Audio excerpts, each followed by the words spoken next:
अस्सलाम वालेकुम। SM news के साथ मैं हूं इश्तियाक अली। खबरों का सिलसिला बढ़ाते हुए खबर शामिल करते हैं चिन्नौर से। ज़िले इंतजामिया के ज़ेर एहतमाम DHQ अस्पताल में कायम पनाहगाह में मिलाद मुस्तफ़ा सल्लल्लाहु अलैहि वसल्लम का इनेकाद पार्लिमानी सेक्रेटरी पंजाब तैमूर अमजद लाली और डिप्टी कमिश्नर मोहम्मद रियाज की खसूसी शिरकत की। इसी हवाले से मज़ीद तफसीलात जानते हैं अपने नुमाइंदे वसीम दुरानी से। जी वसीम, बताइएगा क्या तफसीलात है आपके पास? जी बिल्कुल, चिन्नौर ज़िले इंतज़ामिया के ज़ेर एहतमाम DHQ हस्पताल में कायम पनाहगाह में मिलाद मुस्तफ़ा सल्लल्लाहु अलैहि वसल्लम का इनेकाद किया गया, जिसमें पार्लिमानी सेक्रेटरी पंजाब तैमूर अमजद लाली और डिप्टी कमिश्नर मोहम्मद रियाज ने खसूसी शिरकत की। इसके अलावा additional deputy commissioner revenue Imran Ismat, assistant commissioner city Ayesha Yasin की शिरकत हुई।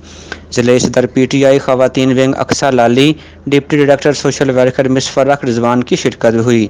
महफिल में मशहूर नात खानों ने बारगाह रिसालत मवाब में गुलहाए अक़ीदत पेश की है।